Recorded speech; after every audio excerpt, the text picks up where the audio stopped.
Assalamualaikum warahmatullahi wabarakatuh. Shalom, Om Swastiastu, Namo Buddhaya, salam kebajikan buat semua rekan-rekan dari agen IAK. Terima kasih hari ini sudah hadir. Kita akan sedikit belajar kembali, mengulang kembali mengenai melayani kiriman luar negeri menggunakan PT Pos Indonesia. Nanti selama training, mohon rekan-rekan untuk mute suaranya supaya tidak muncul, tidak mengganggu rekan-rekan yang lain. Nanti kalau ada yang ingin ditanyakan, silakan langsung ditanyakan. Jadi kita coba interaktif ya, kita maksimalkan supaya rekan-rekan semua bisa mendapatkan informasi secara utuh, secara lengkap. Oke, kita mulai. Jadi untuk layanan kiriman ke luar negeri, saat ini PT Pos jangkauannya yang paling luas di antara semua ekspedisi yang ada di Indonesia.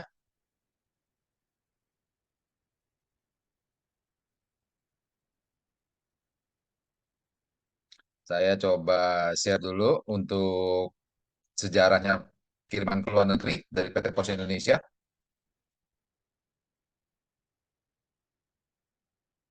Oke, sudah muncul ya rekan-rekan gambarnya.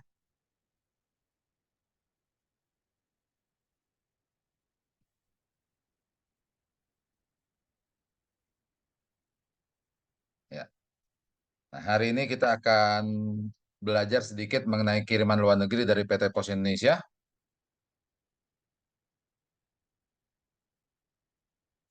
Nah, sejarah dari PT Pos Indonesia ini sudah berdiri hampir 300 tahun, gitu ya. Dari tahun 1746, lalu tahun 1877 terbentuklah Asosiasi Kantor Pos Dunia atau yang dikenal sebagai UPU. Nih. Dan pergerakan pertumbuhan PT Pos Indonesia hingga sampai sekarang.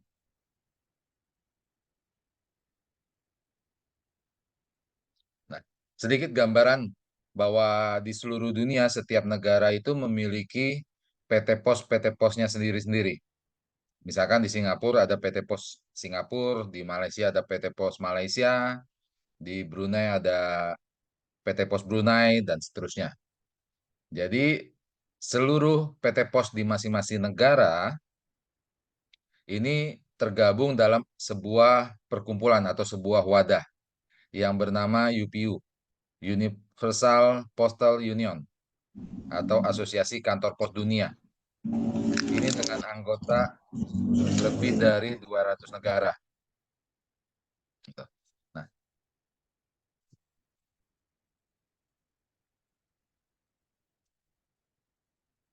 saat ini anggota UPU tersebar di beberapa benua. Misalkan di Amerika ada 19 negara, di Kepulauan Karibia ada 16, di Afrika ada 55, di Arab, di Asia Pasifik ada 33, di Eropa ada 47 negara. Dengan total 192 negara anggota dari UPU, Asosiasi Kantor Pos Dunia. Nah, ketika kita bicara kiriman internasional melalui PT Pos, ini ada beberapa produk yang mungkin Bapak Ibu sudah sering dengar. Ada IMS Internasional. Jadi IMS ini layanan luar negeri kiriman dari pos. Ada pos ekspor. Ini kiriman barang ke luar negeri dengan waktu tempuh 4 sampai 8 hari. Ini bisa menjangkau ke 232 negara. Kalau IMS ini ada berat maksimum. Kiriman IMS ini maksimum 30 kilo. Sementara untuk pos ekspor ini bisa mencapai 300 kilo. Lalu ada kiriman pos paket internasional.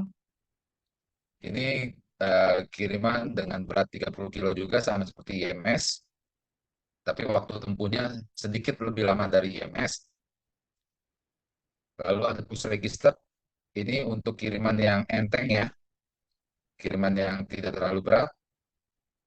Ini dengan berat kiriman hanya sampai 2 kilo. Lalu ada e-paket, ini untuk e-commerce sebenarnya, dengan berat juga sama 2 kilo.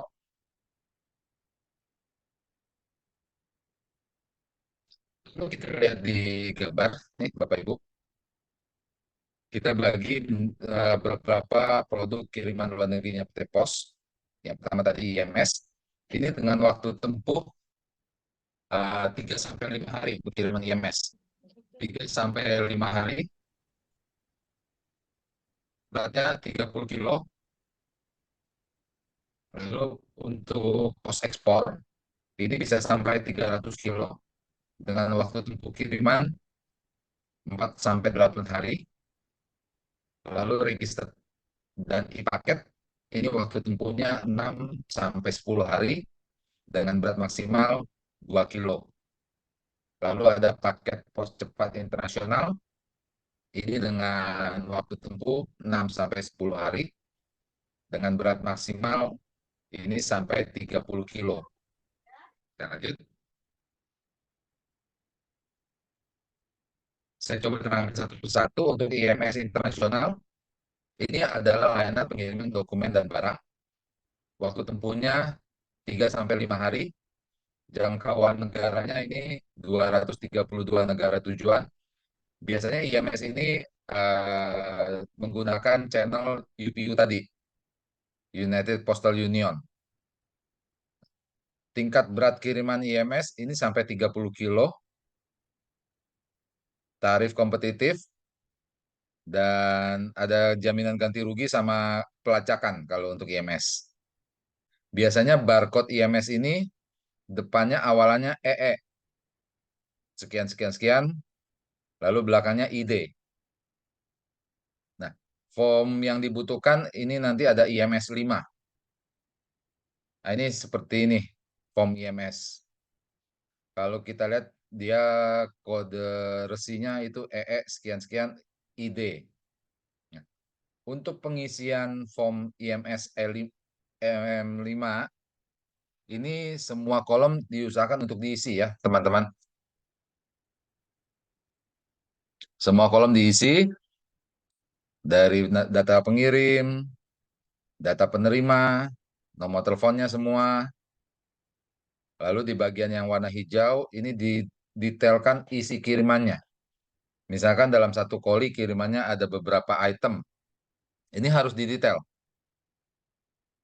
Misalkan ada tasnya berapa banyak, lalu ada kirim sarung gitu ya. Harganya berapa duit. Di kolom warna orange ini nanti Bapak Ibu juga kirim. Yang ini. Isi maksudnya diisi ya. Ongkos kirimnya berapa nanti. Lalu ditanda tangan oleh pengirim.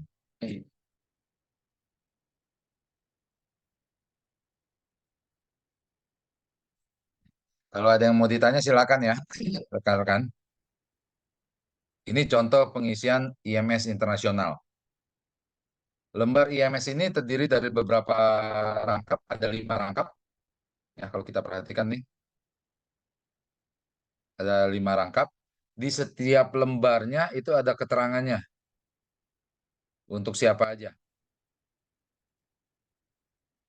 Ada untuk kantor asal untuk agen, ada lembar untuk pengirim, ada lembar untuk bea cukai, ada nanti untuk pengiriman.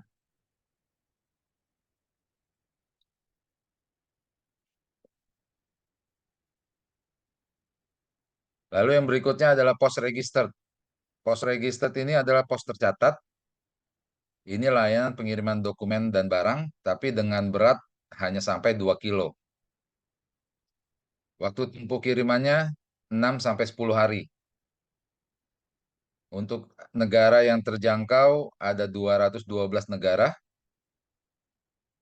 Kalau untuk post registered ini dia tidak pakai formulir, tapi menggunakan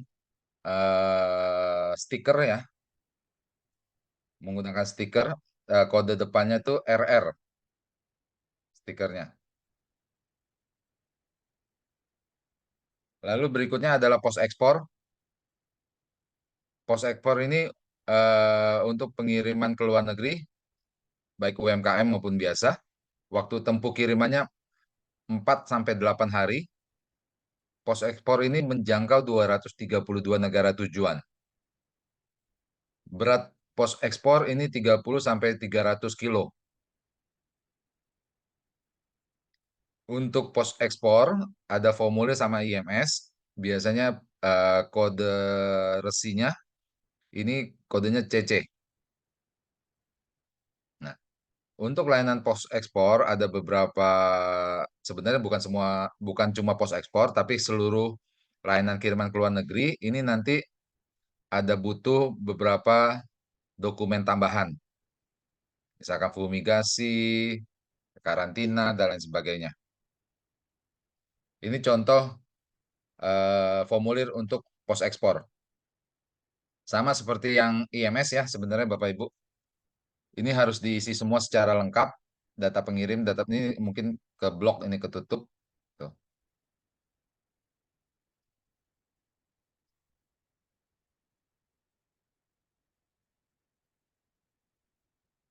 Diisi data pengirim semua, kode pos, penerima, data nama, alamat, negara, kode pos, nomor telepon, itu harus diisi lengkap. Lalu kolom yang warna hijau juga ini sama seperti IMS. Kalau dalam satu koli atau dalam satu paket terdapat berbagai macam jenis barangnya, ini harus didetailkan juga berapa masing-masing barangnya. Lalu kolom yang warna orange ini juga diisi ongkirnya, dimensinya. Nah, sama seperti yang IMS tadi ya. Ini di bagian ini ada yang perlu dicentang. Nah, ini ditanyakan ketika barang kiriman ini sampai di negara tujuan, lalu ditolak masuk oleh bea cukai negara tujuan, barang ini diperlakukan seperti apa? Apakah mau dikirim balik ke Indonesia atau hancurkan di negara tujuan? Ya, nah, ini dicentang.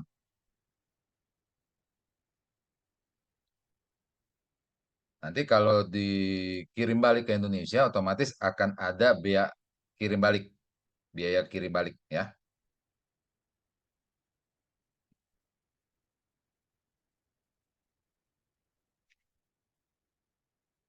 Ditanda tangan oleh pengirim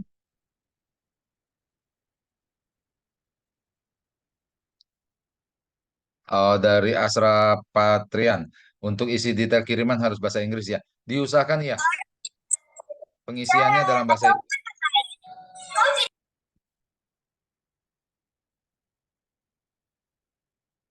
Jadi pengisian kolom-kolomnya diusahakan dalam bahasa Inggris karena kan sebagai bahasa internasional supaya nanti bea cukai di negara tujuan juga tidak ada kendala ya dalam mendeskripsikan atau menghitung pajak. Mohon diperhatikan untuk kiriman ke luar negeri ini berlaku ketentuan masing-masing negara tujuan ya terkait perpajakan. Jadi diharapkan pengirim itu sudah menginformasikan kepada penerima bahwa untuk keluar dari Indonesia tidak ada tambahan biaya, tapi untuk masuk di negara tujuan masing-masing ini berbeda-beda perlakuannya, tergantung dari negara tujuan masing-masing.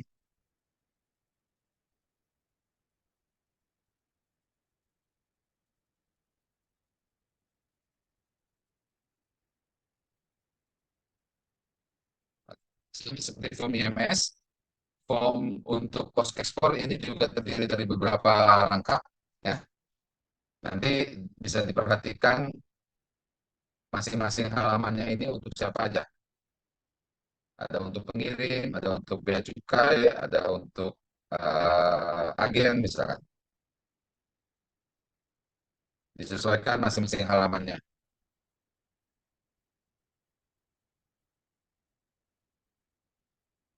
Lalu berikutnya untuk kiriman ke luar negeri dari Pet Pos Indonesia ada paket pos cepat internasional. Nah, ini untuk kiriman barang dengan waktu tempuh 6 sampai 10 hari. Tingkat beratnya maksimum 30 kilo. Negara yang bisa terjangkau ada 196 negara tujuan, sama seperti IMS dan pos ekspor. Untuk internasional ini formnya nanti resinya ini awalnya pakai CP ya. Dan formnya ini disebut formulir CP72.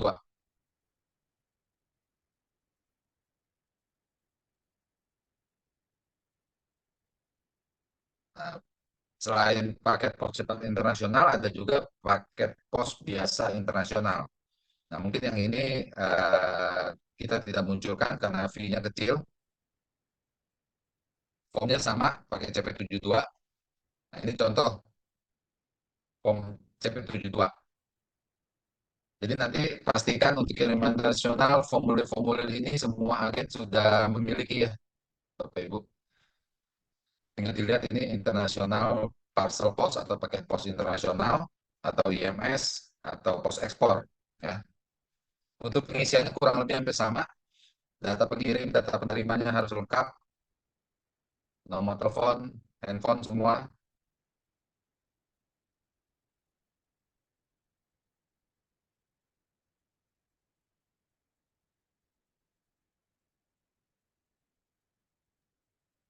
Maaf Pak, boleh tanya.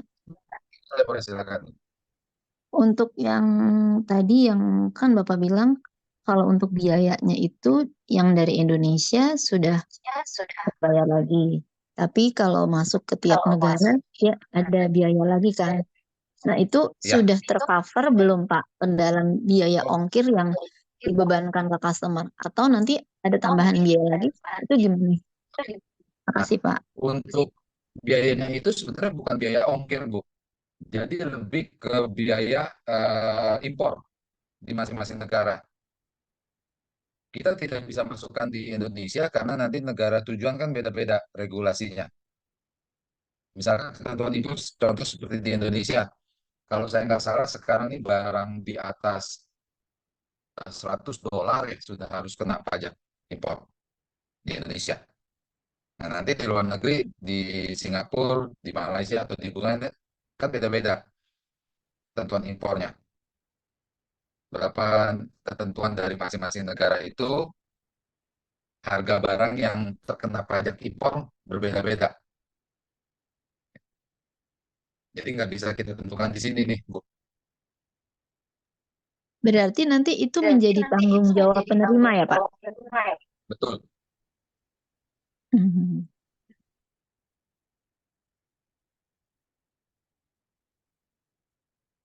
Ya.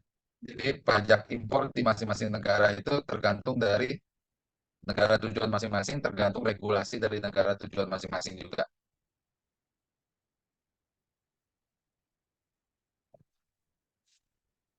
Oke, kita lanjut. Nah, ini gambaran lagi untuk pelayanan-layanan internasionalnya, IMS, pos ekspor, register, e-paket, dan paket pos internasional. Untuk IMS ada 52 negara dengan estimasi waktu tempuh 3 sampai 5 hari, maksimum beratnya ini 30 kilo, ada layanan tracking. Lalu kalau untuk pos ekspor, negara yang cover ada 233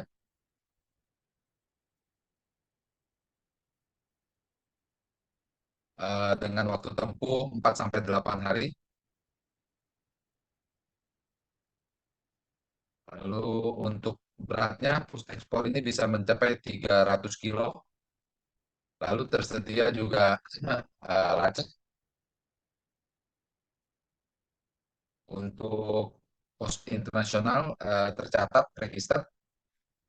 Ini cover areanya, cover negaranya ada 195 negara dengan estimasi waktu tempuh 6 sampai 10 hari, tapi beratnya hanya 2 kilo ya. Untuk registered ini tidak ada sistem lacak, jadi tidak bisa dilacak, gitu ya. Tapi bisa request kalau dibutuhkan proof of delivery, bukti penerimaan. Lalu berikutnya ada e-paket dengan negara tercover 57 negara, waktu tempuhnya 6 sampai 10 hari. Ini beratnya hanya 2 kilo. Lalu e-paket tersedia juga tracking lacak. Untuk paket pos cepat internasional ada 195 negara dengan estimasi waktu tempuh 6 sampai 10 hari. Berat maksimalnya 30 kilo.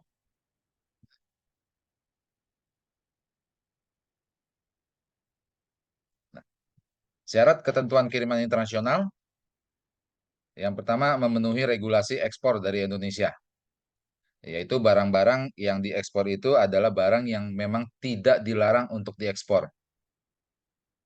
Oke. Lalu memenuhi persyaratan dari instansi yang berkepentingan, tergantung jenis makanan, jenis kirimannya. Kalau kirimannya bahan mentah, ini biasanya ada banyak eh, tambahan dokumen yang dibutuhkan. Misalkan kalau kirim kayu, ini akan butuh tambahan dokumen fumigasi. Untuk pengiriman makanan, minuman, dan obat-obatan, ini butuh sertifikat dari BPOM, ya. Lalu untuk kiriman kayak daun-daun tumbuhan, ini butuh dari Balai Konservasi Sumber Daya Alam. Nah, lalu untuk memenuhi regulasi juga nanti akan ada kelengkapan dokumen ekspor. Lalu yang kedua, memenuhi regulasi terkait alat angkut. Misalkan kalau untuk kiriman ke udara, ini memenuhi ketentuan dari peraturan perundang-undangan untuk angkutan udara. Misalkan, tidak boleh mengirim baterai, lalu mengirim cairan, gitu ya, sesuai dengan ketentuan peraturan penerbangan. Demikian juga kalau untuk laut, mungkin laut lebih simpel daripada udara, baterai, cairan ini masih boleh, gitu ya. Yang ketiga, memenuhi syarat untuk masuk atau impor di negara tujuan. Nah, ini masing-masing negara ini memiliki ketentuan masing-masing yang harus diperhatikan. Barang yang dikirim dari Indonesia ini tidak dilarang untuk masuk ke negara tujuan. Gitu. Itu yang pasti, tidak dilarang impor. Lalu memenuhi ketentuan pembatasan untuk komoditas atau berdasarkan jenisnya, berdasarkan jumlahnya. Misalkan untuk kirim rokok, ini beberapa negara berbeda-beda regulasinya. Misalkan kalau di Singapura, Malaysia, kalau saya nggak salah ini antara 10 atau sampai 20 bungkus untuk kirim rokok. Tapi kalau untuk ke Jepang ini hitungnya per batang. Kalau saya nggak salah ini cuma 20 sampai 50 batang gitu. Jadi beda-beda tergantung negaranya. Yang ketiga, memenuhi persyaratan dari instansi yang berkepentingan, dari mulai karantina dari negara tujuan, lalu ada BPOM-nya negara tersebut, ya Food and Drug Institusi, dari bea cukai dan lain-lain. Lalu kelengkapan dokumen impor sesuai jenis komoditas. Nah, pastikan komoditas yang dikirim ini memenuhi regulasi ekspor dan impor, baik ekspor dari Indonesia maupun ketentuan impor dari negara tujuan. Nah, lalu wajib mengisi Custom Declaration (CDS). Ini dengan benar dan jujur sesuai dengan isi kiriman dan nilai barangnya. Pastikan dokumen komoditas yang dikirim dilengkapi dengan dokumen ekspor yang lengkap dan sesuai. Lalu pastikan penerima di negara tujuan ini memahami regulasi impor di negaranya.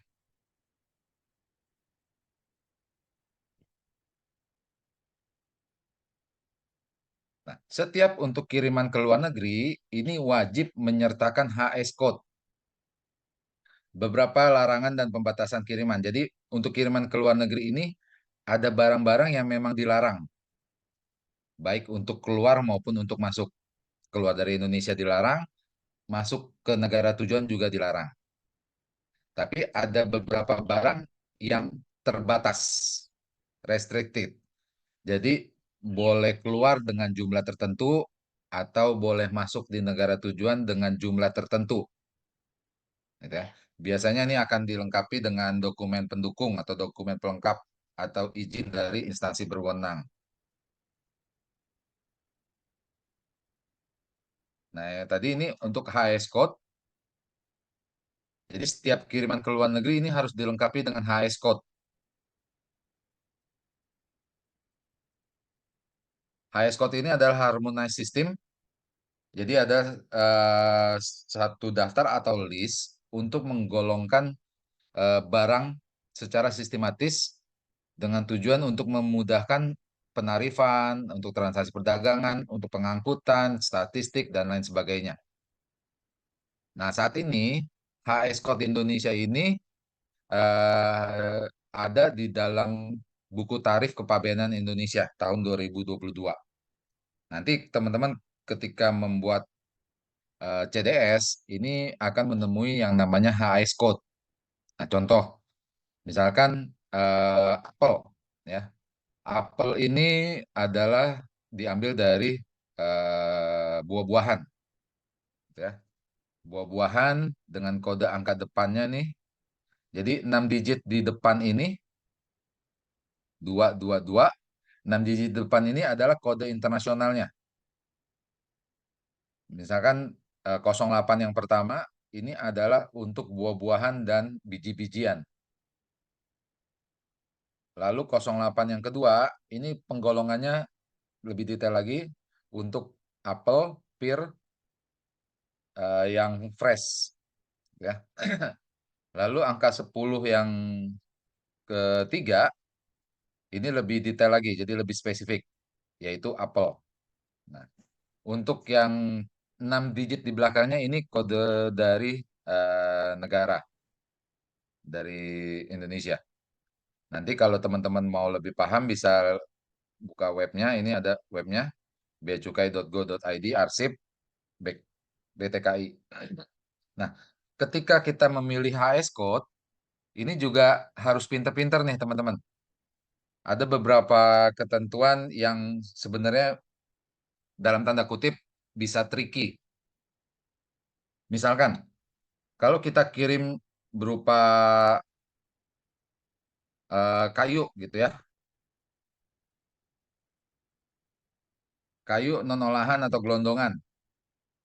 HS code-nya ini 440721 misalkan kayu mahogani.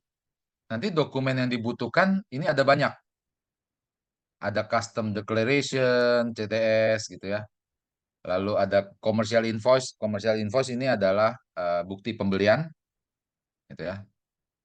Karena kirimannya kayu, dia butuh sertifikat karantina, lalu dia butuh juga sertifikat fumigasi, gitu, ya. Kalau bentuknya kayu gelondongan. Tapi kalau sudah diubah menjadi meja dan kursi, ini jauh lebih simpel. Dokumen yang dibutuhkan ini hanya dua, hanya custom declaration atau CDS sama commercial invoice atau bond pembelian ya.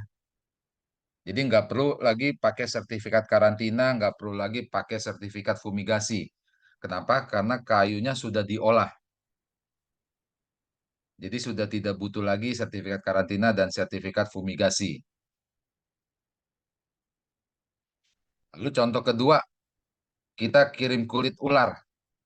HS code-nya 420310, kulit ular. Nah, karena ini bahan mentah, sama seperti kayu, jadi butuh tambahan dokumen.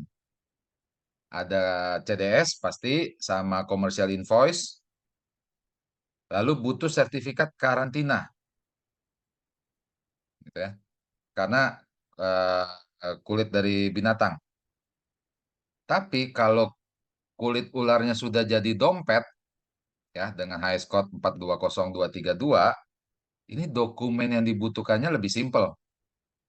hanya CDS sama bukti pembelian.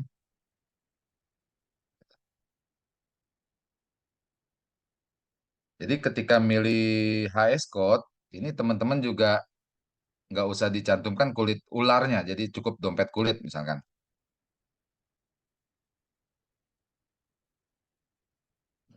Sampai sini ada yang mau ditanya?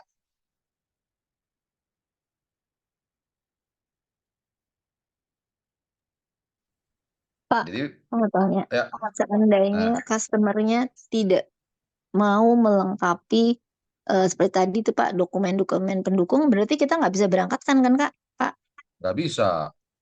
oke. Nah, Ya Pak, setidak-tidaknya kasih. ini Bu, ada butuh CDS sama bukti pembelian. Paling sama fotokopi identitas ya seperti biasa. Gitu. Oh iya, kalau itu Oh kan iya, kalau biasa itu Pak. kan biasa.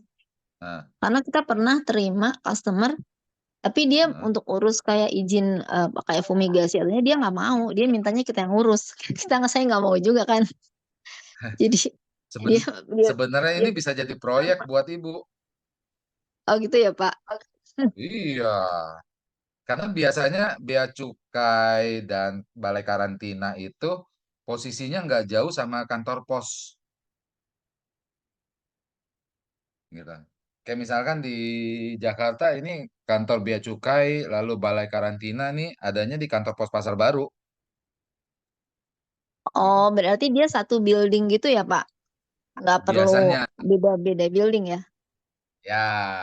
Terus karena ibu nanti ketika mengurus dokumen-dokumen karantina, fumigasi dan lain sebagainya, ibu majunya sebagai salah satu kantor pos cabang pos.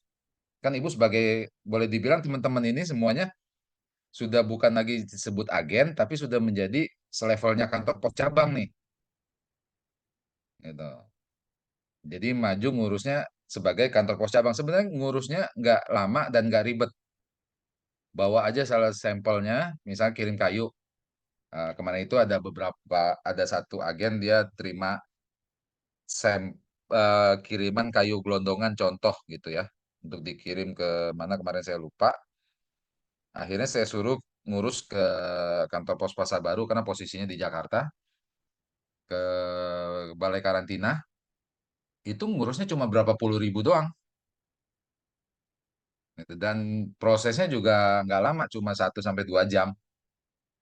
Nah ini teman-teman bisa jadi tambahan pemasukan, gitu ya. Bisa jadi tambahan pemasukan. Ngurusnya misalkan 10 ribu bisa ngecas ke pelanggan misalkan 100 ribu 50 ribu gitu ya.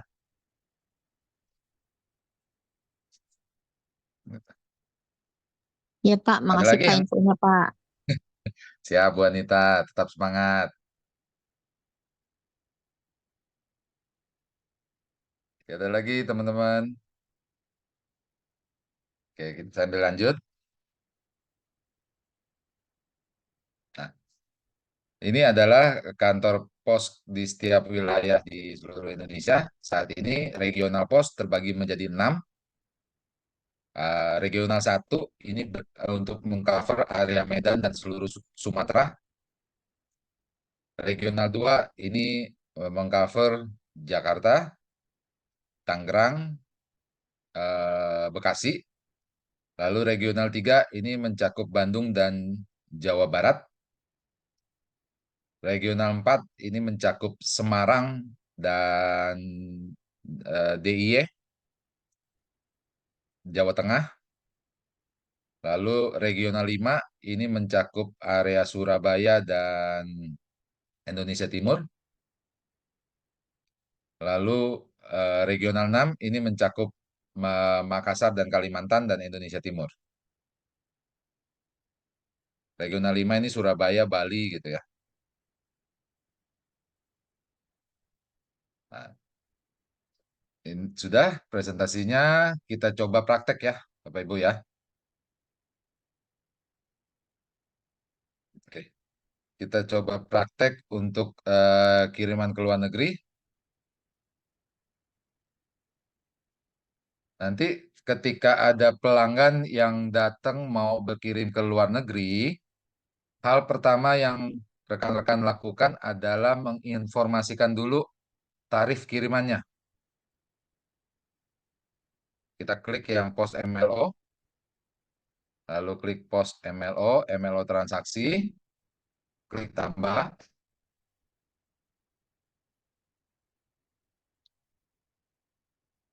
Nah, untuk data pengirim, data penerima ini bisa dikosongkan, nggak apa-apa. Kita cari dulu negara tujuannya, mau kirim kemana. Misalkan ke Malaysia. Nah, klik Malaysia, sudah ketangkep nama negara sama kode posnya. Kita isi aja dulu, katakan kirimnya paket.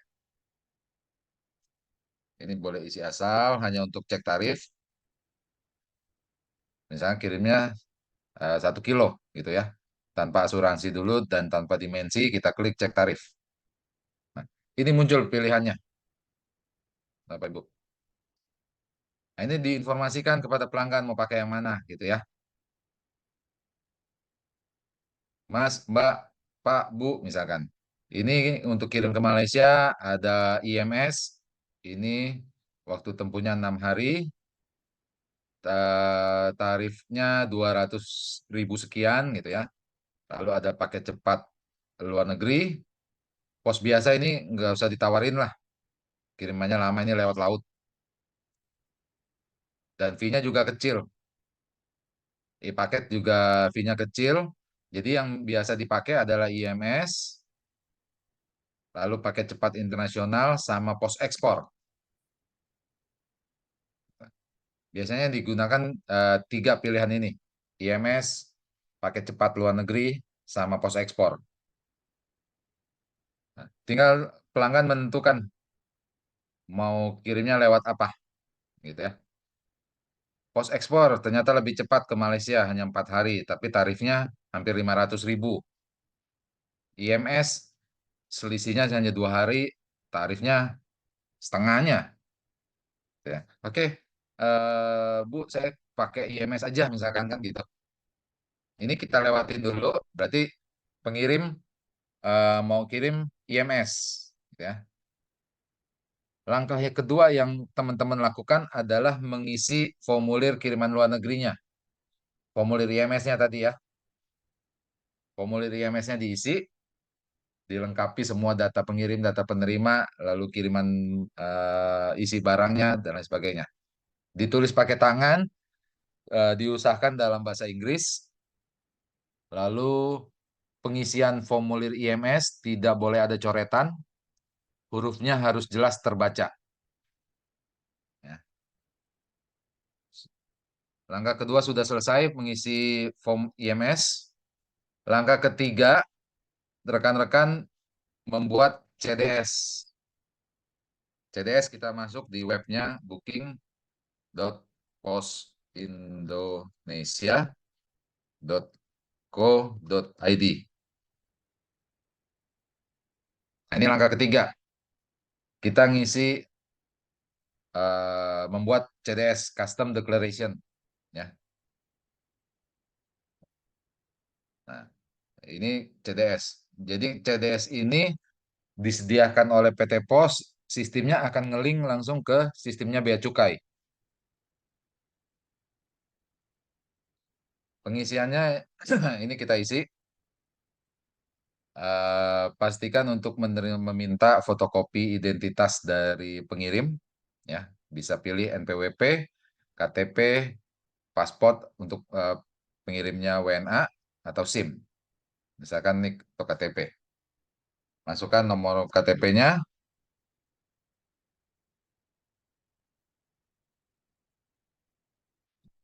nama pengirim, misalkan Ricky,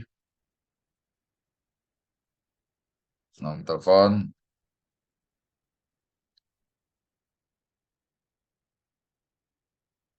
email bisa dimasukkan email pengirim atau emailnya agen. Oke.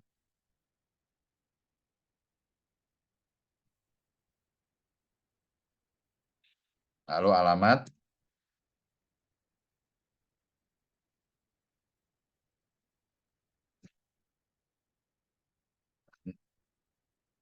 nomor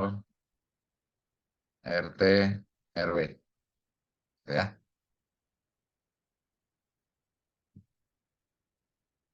Ini kita isi semua.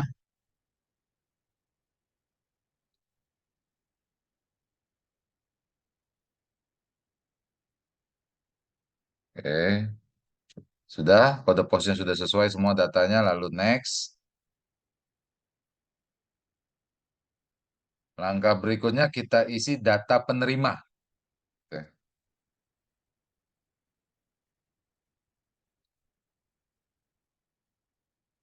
Nomor telepon atau nomor handphone negara tujuan.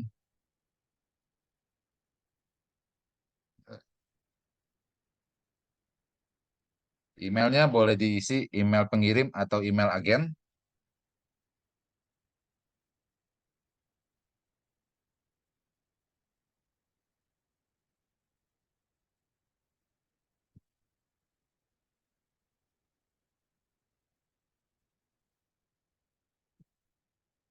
Isi alamat tujuan dengan jelas ya. Lalu kita mau kirim kemana? Misalkan ke Malaysia. Malaysia, kotanya ditanya Malaysianya di mana? Akan di Penang. Nah, sudah ketangkap semua, sudah pas. Pastikan lagi dikonfirmasi kepada pengirim, data tujuannya ini betul ya, nama, nomor telepon, alamat, negara, kabupaten, kota, atau kecamatan, kode pos. Lalu kita klik next.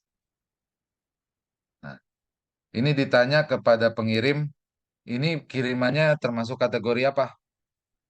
Bantuan kemanusiaan, barang dagangan, atau barang retur, atau sampel, dokumen, atau hadiah, ya. Misalkan kita klik aja hadiah, gitu ya. Lalu berikutnya, ini mau ngirimnya apa? Gitu ya. Misalkan dompet, dompet kulit kayak tadi gitu ya, misalkan. Oke,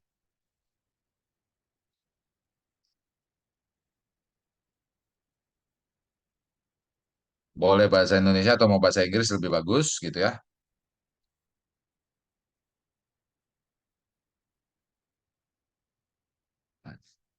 Dompetnya ada berapa buah gitu ya. Kalau satu ketik satu, kalau dua ketik dua gitu ya. Dalam satu paket tadi ya. Satu, misalkan dompetnya. Lalu kalau dirupiahkan, bentar ya.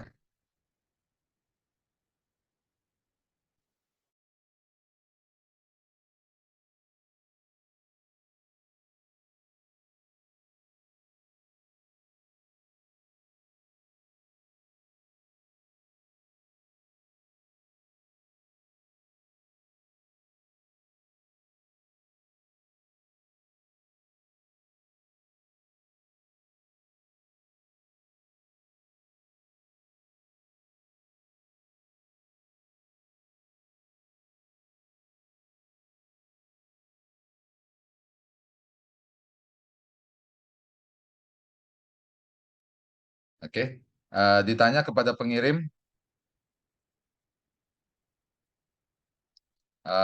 kira-kira berapa gitu harga dompetnya gitu ya. Misalkan harga dompetnya 100.000. Nah, dia langsung muncul USD-nya. Beratnya kira-kira dalam kilogram ini berapa dompetnya? Misalkan 200 gram berarti ya. Oke. Nah, dia dalam satu paket ini kirimannya apakah cuma dompet doang atau ada barang lain dalam satu paket? Nah, kalau ada barang lain, ini rekan-rekan tinggal klik tambah. Nah, muncul pilihan kedua highest code-nya.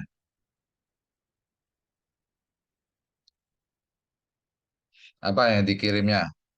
Eh, katakanlah piyama.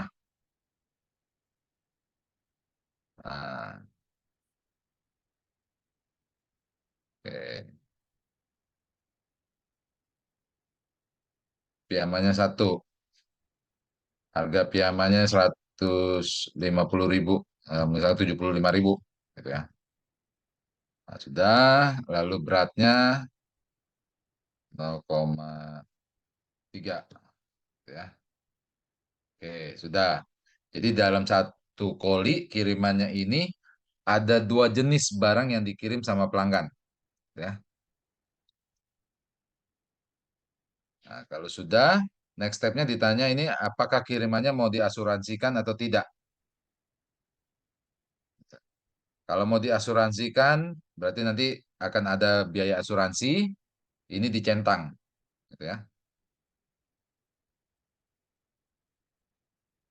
Kalau tidak, ini tidak usah dicentang. Lalu kita klik next. Nah, ini ditanya sama sistem kirimannya nanti ketika ditolak di negara tujuan, ini mau diapakan? Yang pertama pilihannya dikembalikan,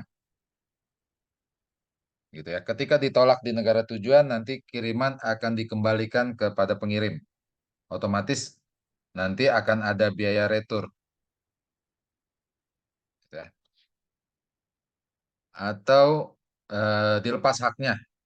Ini berarti terserah dari bea cukai negara tujuan mau diapain barangnya.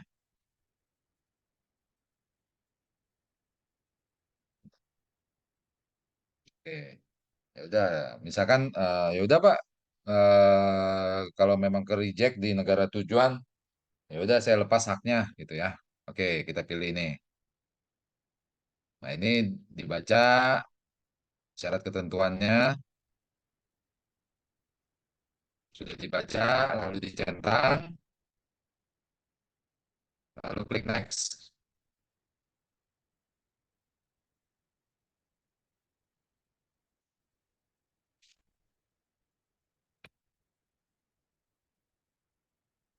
Nah, terakhir, ini dipastikan dulu ya, apakah datanya sudah betul, detail pengirim, detail penerima, kategori kirimannya, hadiah, isi kirimannya, lalu di sini tadi sesuai dengan pernyataan dari pengirim, trade as abandoned, dilepas haknya, gitu ya.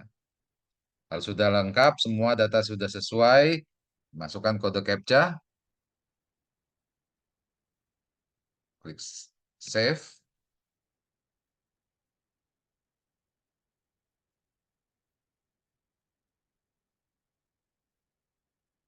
Oh, CAPTCHA-nya salah,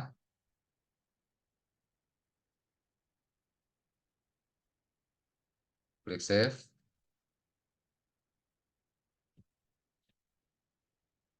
Nah, sudah. Nah, ini nomor CDS-nya. Lalu Bapak Ibu harus print. CDS-nya di print. Nanti dilampirkan, dikirim barangnya.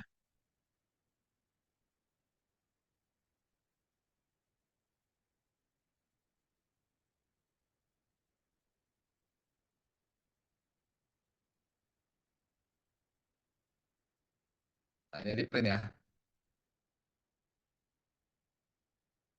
Rekan-rekan print CDS-nya, nanti dilampirkan di kirimannya. Sudah jadi CDS, lalu formulir fisik IMS-nya sudah diisi, balik lagi ke aplikasi IAK berarti. Gitu ya. Balik lagi ke aplikasi IAK, masuk ke menu MLO, MLO POS, MLO transaksi, klik tambah transaksi.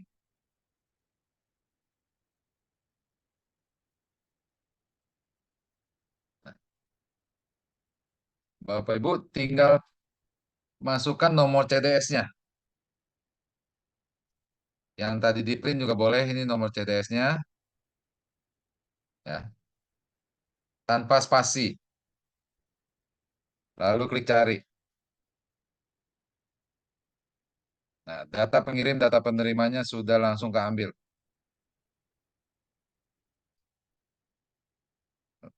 Negara tujuannya juga sudah Malaysia. Gitu ya.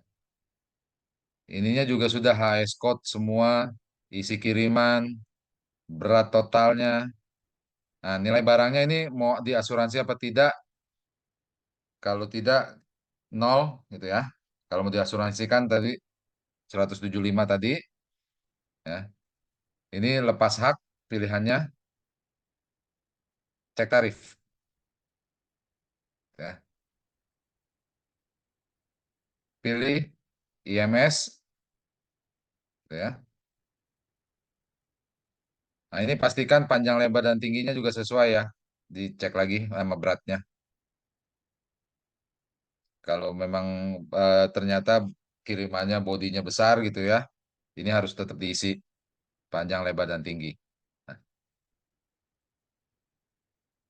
karena tadi beratnya hanya 500 gram, kan sebelumnya 200 sekian ya.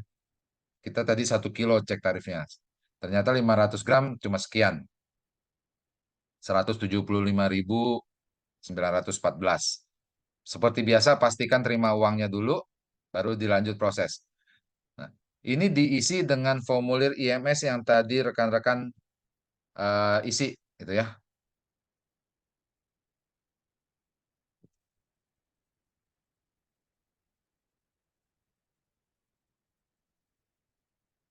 Sudah, baru klik proses dan submit transaksi dan dicetak, gitu ya. Oke, sudah sampai sini. Ada yang ingin ditanya, rekan-rekan?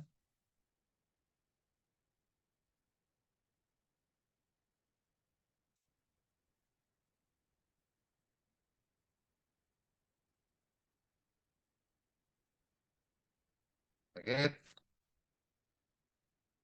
kita sudah sampai akhir. Ada yang ingin ditanyakan, silakan. Kenapa saya mau menggencarkan kiriman ke luar negeri? Karena kiriman ke luar negeri ini produk unggulannya dari PT Pos.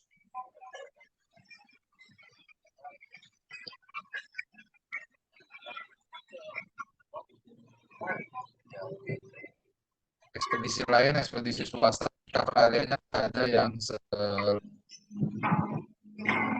lebih cara kita bisa kirim.